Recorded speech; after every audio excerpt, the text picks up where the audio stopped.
We're going to start with number 20, the Jacksonville Jaguars. Now, this is an interesting duo of wide receivers because we're all excited about these guys a couple years ago. We're saying, listen, these two young individuals, Allen Robinson, Marquise Lee, these guys are making plays. We heard a lot of things about Marquise Lee saying, listen, he's been making plays all camp, making plays all summer. Now, last year, just over 1,700 yards. We can see Robinson, a good route runner, but then teams started to focus on those wide receivers, and then all of a sudden their production went down. Some say it's the quarterback to blame. Some say it's the running back or the lack of production from the running backs. But these two guys are the guys to keep your eye on. Lee is a guy who's been waiting behind the wings, trying to make plays, and he will be a big-time target this year. So for me, starting at number 20, Can I ask a question? I'm going to I know what your question is going to be. Go ahead.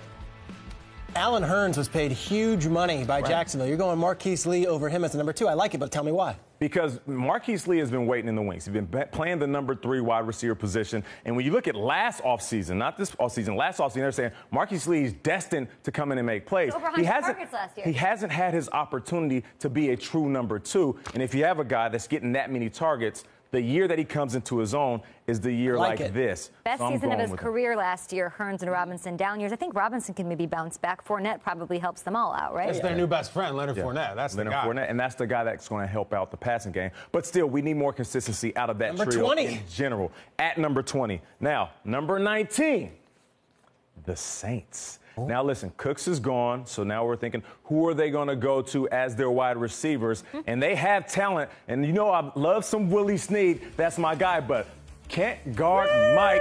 Thomas is out there making plays, and there have been a little riffraff. They were talking about Thomas and Cooks going back and forth, all that question, because this young man says, I'm the star of this team. I'm the number 1.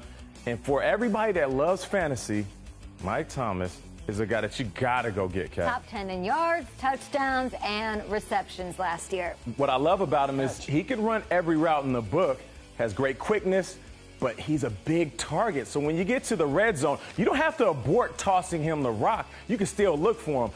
And Willie Snead, that's the guy that I first met when we were in Cleveland.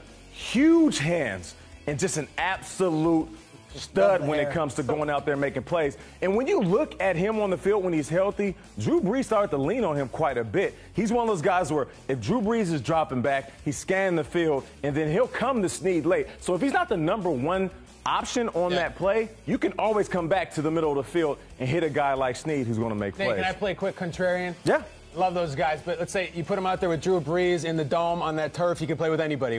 How do you respond to that? Well, listen, Drew Brees is the guy that's going to throw the ball. Even though we're talking about the running game, we're talking about Mark Ingram and Adrian Peterson being there, you know that Drew Brees is going to drop back and toss that rock. So regardless of how many receivers are on the field, he always leans on his number 1 and 2 guys. So if you're looking for duos in this league, if that guy right there can stay healthy with Mike Thomas, then you're going to have a special combination of individuals. Now, number 18, the Philadelphia Eagles. Okay. Now, here's a very interesting one because you got Alshon Jeffries, who's coming from Chicago, right? Hasn't really become that number 1 true top-tier wide receiver. I'm not saying he's not a number 1, but I'm talking about top-tier when you put him in the conversation. Antonio Brown and Julio and Odell. This could be that year, especially given the fact that he bet on himself and saying, no, I don't want to go out there and sign a long-term deal somewhere that I'm not committed to. I'm going to commit to the fact that I think I'm absolutely legit, and I'm going to try to get as much money as I can. When you just look at this young man run, how tall he is, the big hands, and the things that he can do, if he can get on the same page with Carson Wentz, stay healthy. If he can FaceTime in the offseason like Brandon Marshall and Eli, this young man can finally get in that conversation where I mentioned him with the top 5 in the game. I don't know if Wentz has the Wi-Fi on that fishing boat, though. You know what I mean? Just out there biting fish like Gollum. You're right. We got to get Carson Wentz back on dry ground. But this is what I love about Alshon Jeffries is that when you're in trouble, you can throw the 50-50 ball. We're looking at fade balls. It's just go up and get it, big boy, with the big hands, the big frame. And we talked to him during the draft. You see how composed he was and calm he was? It's almost like he knew what was coming. Like there's about to be a storm for all these DBs that are going to guard me. He's not too far off. He had a great season like 2014. Yeah, huge numbers. And he's looking for those numbers. Who do you have as our number again. 2?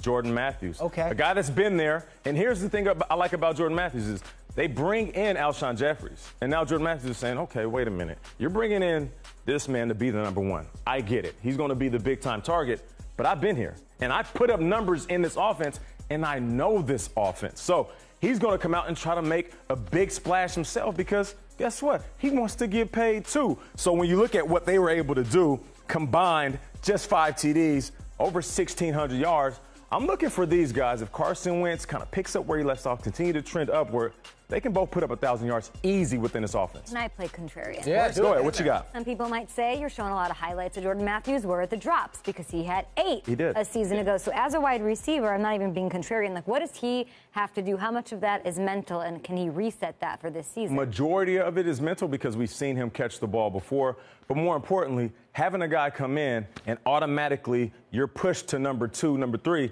that's saying to yourself, I got to get things fixed. I've been on teams where we bring in a free agent, and now I got to earn my spot back again. One of my best friends is Deion Branch. When I was in Seattle, he came over from New England. They said, Nate, sit on the bench.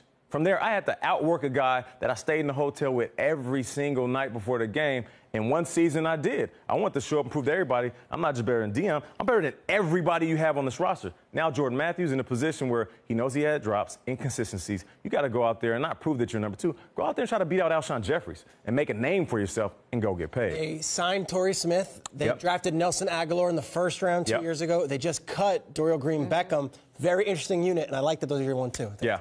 All right, so let's go with number 17. Vikings. Stephon Diggs, who we all love. Skol Vikes, Rich, I know you hear me. Now listen, Stephon Diggs bursted on the scene. Everybody's thinking, who is this number 14? Diggs routing everybody up. A big splash a couple years ago. I'm looking forward to him to pick up and being that number 1 guy. Now, they drafted Laquan Treadwell. We don't know really what happened with that young man.